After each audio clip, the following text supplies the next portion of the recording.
Hey guys, thank you for joining me. It's Angela here with the Failing Successfully channel. I'm waiting here for a listing appointment to start, but today's episode of Older Women Teach the Younger Women, I was thinking about something. A good friend of mine, she had posted a picture on Facebook of her daughter who she allowed, her daughter, I guess she's a teenager, and she allowed her daughter to dye her hair, and it looked really pretty. It's like a light bluish, I don't know the color, a blue, but it's very tasteful and looks very pretty on her. And so it made me think about, as parents, how I remember growing up, like I said, I'll be 50 in a couple of weeks now. And my parents are more old school parents. They are old school parents. Thank God they're still around, But the freedom as far as to express yourself, express your individuality in many cases was not something that was celebrated as much as it is now.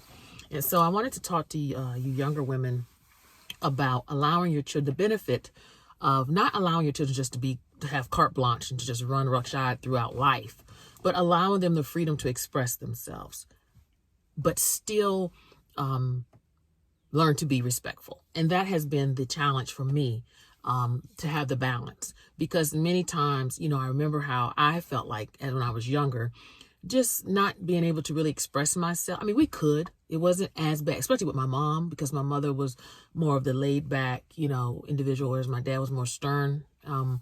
But still, I just didn't, I was many times afraid to come to them to be able to express, little things. Like, I remember, funny story, like my dad particularly, he was like, did not want us to get our ears pierced, the girls, right?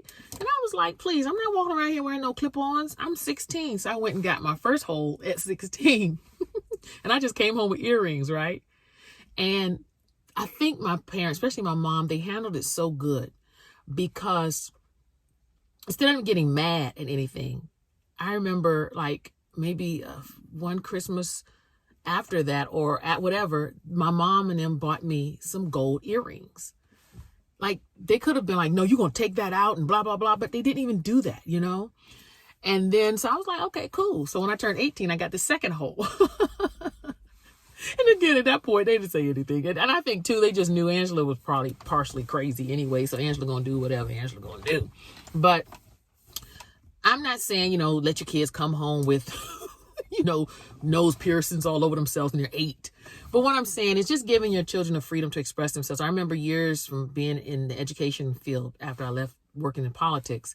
I remember seeing and studying how the dichotomy between many African American or children of color, how their ability to express their disdain or just dislike for things varied and differed from some of their white counterparts. And in my own studies, I came to the synopsis that many of us as people of color, because life has been so structured and we were told you have to do this and confined for all of our lives, till we put that into our children. And so we never really gave, many did not. Some of you, your parents did, and your great grandparents, but many of us were not raised to know how to express the right way conflict and conflict resolution. It was always, this is what you're going to do. Or why are you talking back? And it was never learning to have a dialogue with mom. I feel this way. And then I noticed in some cases, not in all, that in some of the other households that were non-people of color, sometimes their children had a lot more leeway and freedom.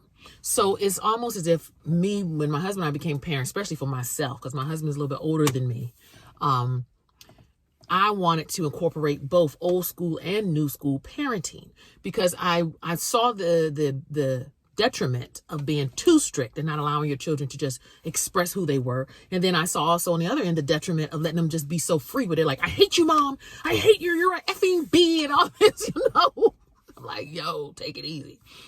And so my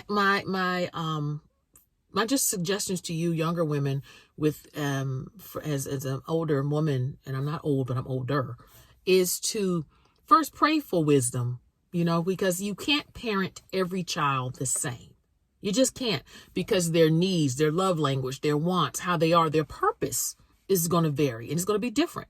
So I remember growing up, and for me, I was always an angry child. I don't know why. I've been through therapy. I'm trying to get to the root of it. I haven't been able to get to the root of it. May never get to the root of it. The important thing is I ain't angry no more.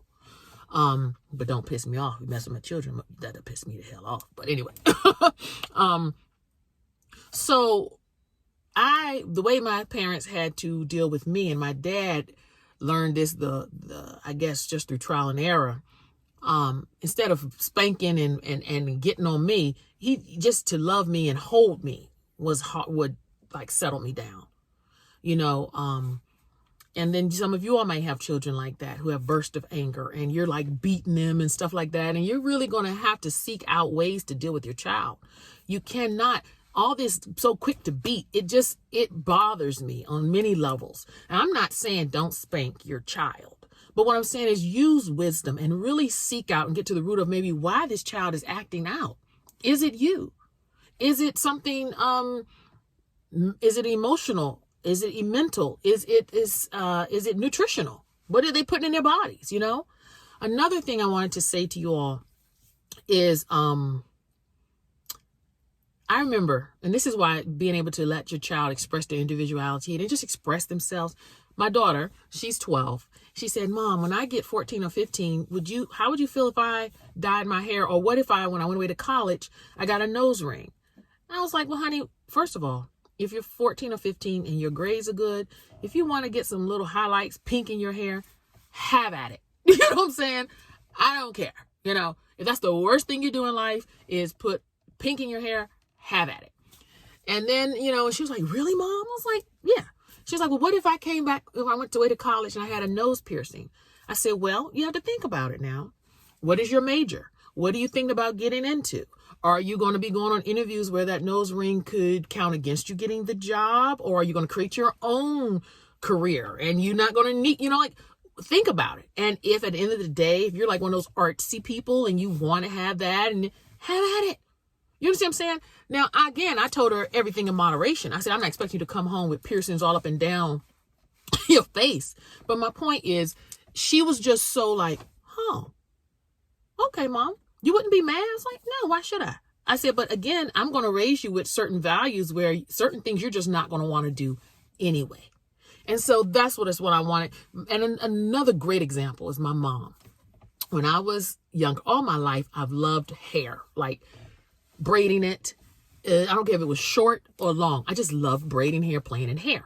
So when I would say maybe around 7, I started attaching ribbons. Now, back then, it really wasn't, you couldn't really go into the beauty supply store and buy like braiding hair like you can now. And if you did, it was like crazy expensive.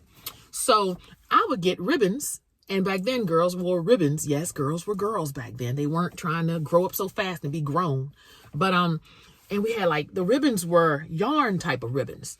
And so I didn't get the black ribbons to match my black hair.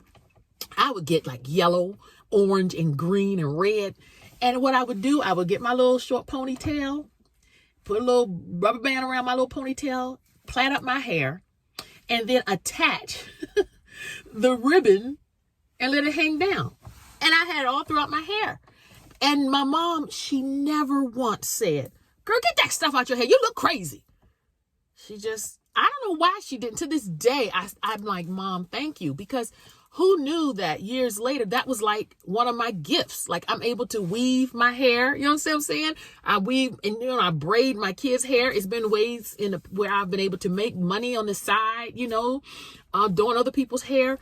So you never know what your child's, her oddities or his idiosyncrasies. You never know what that's going to turn into in the future. You know what I'm saying? So I just wanted to say, there has to be, of course, stipulations, and you have to create boundaries for your child, and especially age-appropriate boundaries. But pray for wisdom and just listen to them sometimes and hear what they have to say. And if you see them doing little weird things, like I know some kids are into dressing like, I forget the name of it, where they wear like these, I don't know. It's like my daughters, they're into this stuff. And so we ordered some of the clothes from China, and it's like the skirts and I forget what they call it, But anyway, I think it's really cool. It reminds me of like the Hello Kitty type stuff. But anyway, my daughter, she wanted like the long skirt and the tights and the gloves and the jacket. And I'm like, well, you know what?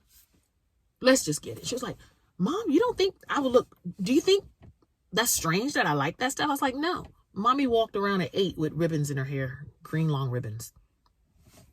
Pray about it. If it fits you, baby, have at it. So I just wanted to say that. I wanted to encourage you all. Again, I'm not telling you let them go out here and be crazy.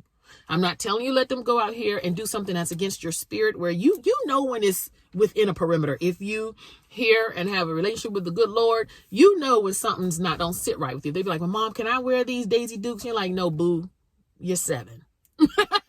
You know, it's different. But what I'm saying is just pray for wisdom, and I'll just listen to them sometimes. You know what I'm saying? You can find out a lot. And don't let everything be like, you got to do this, because it really puts them in a box. And it prevents. And think about how you were raised. You understand? Think about, were you stifled? Were you stifled? Could you be further now had your parents not stifled you or told you, you're going to be a doctor, you're going to major in this, you're going to do that, and they never allowed you to pursue dance or pursue art or pursue whatever your passion, your thing was when you were younger? So that's all I want to say. This is Angela Johnson Ayers here. Thank you again please like, share, and subscribe to my channel, the Failing Successfully channel. I try to upload once a week to just give little tidbits, especially for the older women, to teach the younger women. And also, hey, you know, if you see my other channels, I am a real estate broker. And so I'm the down home realtor. And also, I love our dog. My kid says, stop calling it your dog, Ma. It's our dog. But Daisy. So Daisy the Basset Hound is another one of my YouTube channels. But look, talk to you soon. Be blessed. Bye-bye.